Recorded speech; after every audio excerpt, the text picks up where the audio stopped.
Assalamualaikum warahmatullahi wabarakatuh. Alhamdulillah ketemu lagi sama saya Syarif Hidayatullah dalam pembelajaran KKPI. Untuk pembelajaran KKPI kali ini kita akan membahas tentang penggunaan rumus HLOOKUP. Kalau yang sebelumnya itu rumus VLOOKUP, sekarang rumus HLOOKUP. Kompetensi dasar kali ini adalah 3.5.3 penerapan penggunaan rumus HLOOKUP pada aplikasi pengolah angka atau Microsoft Office Excel, dan 4.5.3 menyajikan data dengan menerapkan rumus HLOOKUP pada aplikasi pengolah angka atau Microsoft Office Excel. Untuk tujuan pembelajaran kita kali ini adalah diharapkan setelah mempelajari materi ini kalian dapat menganalisa, menerapkan, dan menyajikan data dengan menggunakan atau penerapan rumus HLOOKUP dengan tepat dan benar. Oke, masuk ke materi rumus HLOOKUP. Rumus HLOOKUP berfungsi untuk mengambil suatu nilai dari tabel lain berdasarkan kata kunci tertentu secara horizontal atau ke samping. Dengan menggunakan rumus HLOOKUP ini, kita dapat mengisi data pada sebuah tabel berdasarkan data pada tabel referensi atau tabel lain dengan menggunakan sebuah kata kunci yang spesifik. Oke, untuk bentuk rumus HLOOKUP-nya seperti ini, hampir sama seperti rumus VLOOKUP, cuma bedanya di sini nomor baris. Kalau untuk VLOOKUP-nya itu menggunakan nomor kolom, untuk HLOOKUP-nya menggunakan nomor baris. Keterangan sama seperti VLOOKUP yang sebelumnya, nilai yang dicari itu adalah kata kunci, tabel referensi itu tabel pembantu, dan nomor baris itu nomor baris untuk dari tabel pembantu yang akan kita ambil nilainya.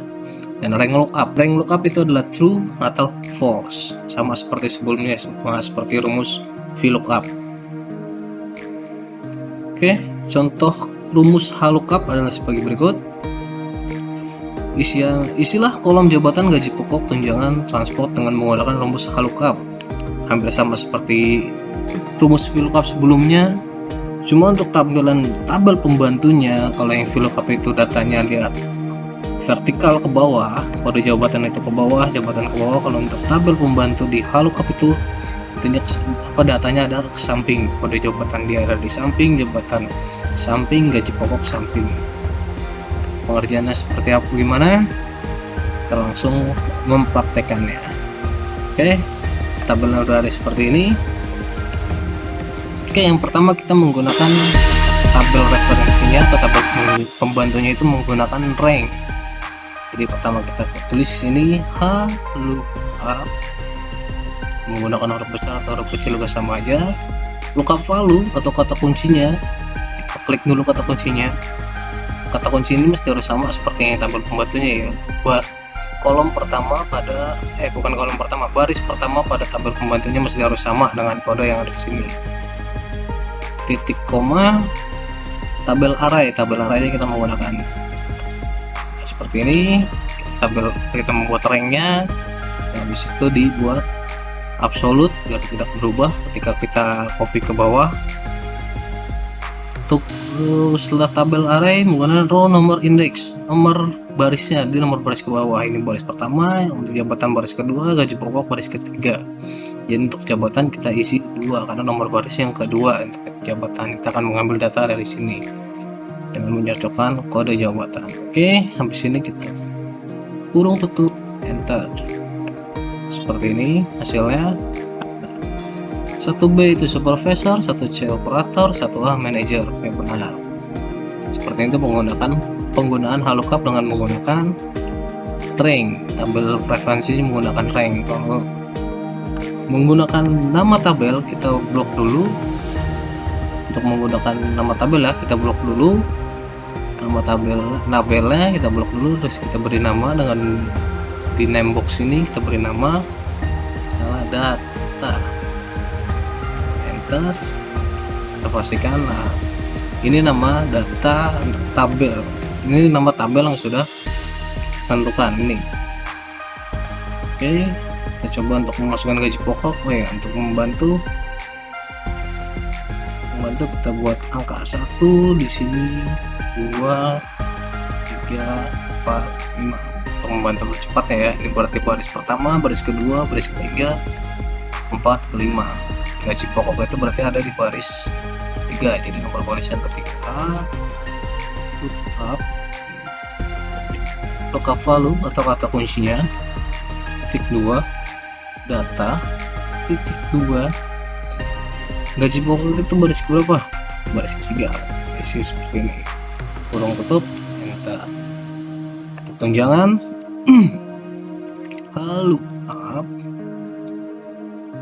lookup value atau kata kuncinya tabel data, terus untuk tunjangan nomor baris ke 4,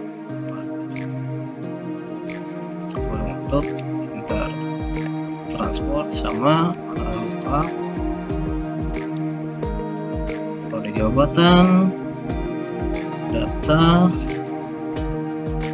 terus transport itu baris ke 5. Oke, tutup, enter.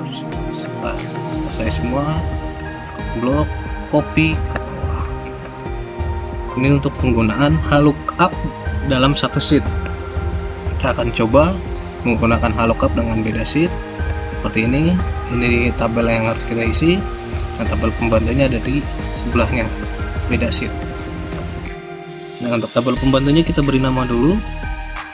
Tadi udah ada tabel namanya data. Nah, untuk itu ini kita buat namanya data 1. Pastikan berbeda dengan nama tabel yang lainnya ya. Nah, di sini ada 2 tabel yang sudah kita tandai, sudah kita namakan.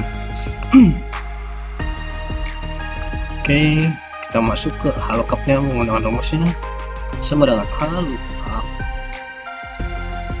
kurung buka kode jabatan atau kata kuncinya lookup value-nya titik koma data 1 titik koma jabatan itu ada di baris kedua.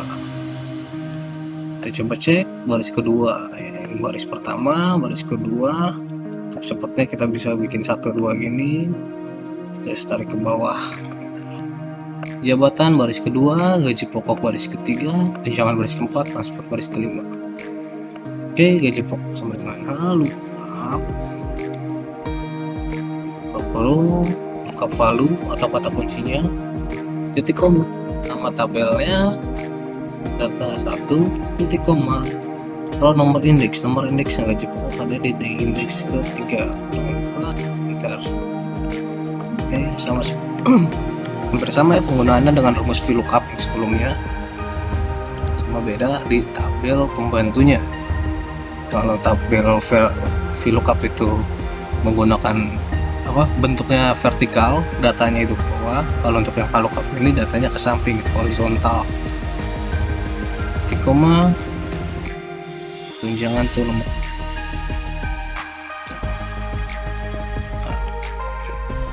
Terus lookup buka lookup value atau kodenya kunci data 1 titik koma, transport itu nomor baris ke 5.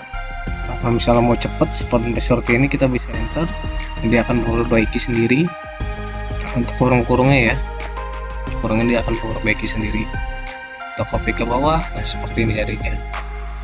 Dia sudah pasti benar nih, B1B itu supervisor, benar ya, 1B itu jabatan supervisor, gajinya 2,5, gaji pokok 2,5, tunjangan 1 juta, transport 800. Gaji pokok 2,5, tunjangan 1 juta, transport 800. Oke, benar.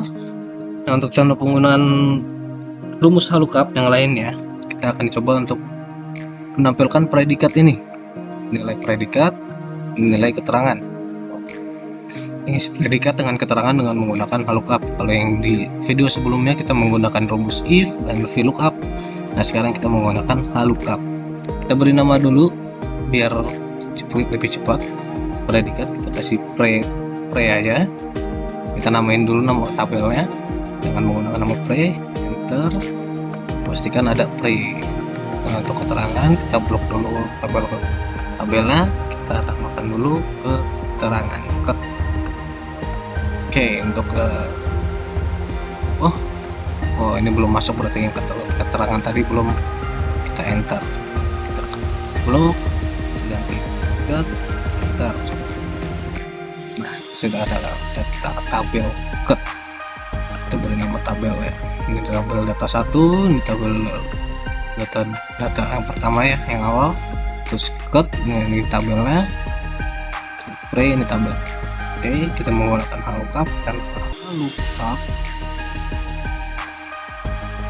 nilainya, kata kuncinya kita pakai nilai, terus di sini titik koma kita tabelnya menggunakan pre. Nah, untuk barisnya baris kedua. Oke, kita bisa langsung enter. Nah, dapatnya A. Kalau misalnya tidak ada di belakang ini, tidak ada lookup value-nya, itu berarti tandanya itu di sini ada lookup true, sama seperti true. Enter. Nah, hasilnya sama, tidak ada, itu berarti hasilnya true. Kalau misalnya false, kita ganti false. Nah, NA, hasilnya tidak ditemukan. Kenapa? Karena di tabel nilai ini tidak ada nilai 80. Kalau misalnya false kan mesti harus sama persis. Kalau misalnya true, dia akan lebih besar atau mendekati ke bawah ya. Tapi urutan tabelnya jangan sampai lupa. Kalau untuk menggunakan ini, untuk mendapatkan nilai ini A, B, C, D ini, urutan nilainya ke sampingnya itu mesti harus dari paling kecil ke besar. Jadi di sini ada 60, 65, 75 dan seterusnya. Kalau misalnya mau predikatnya lebih banyak lagi ya. Nah, untuk keterangannya di sini kita bisa menggunakan sama seperti ini, lookup, buka lookup value kata kuncinya, titik koma, tabel referensinya yang tadi sudah kita namakan namanya get, lalu baris kedua boleh kita isi true atau tidak kita isi, boleh ada, boleh tidak untuk true nya. Oke, seperti ini. Lulus gagal nah 65 ya, 65 masih tetap lulus, 60 gagal. Kalau misalnya 64 lulus apa gagal, 64 gagal, 69 lulus, seperti itu.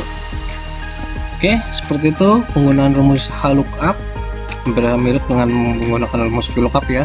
Bedanya tadi kalau rumus VLOOKUP datanya ke bawah, VLOOKUP ya datanya ke bawah. Kalau untuk rumus lookup datanya itu dia ada ke samping kanan, hitungnya dari kiri kanan.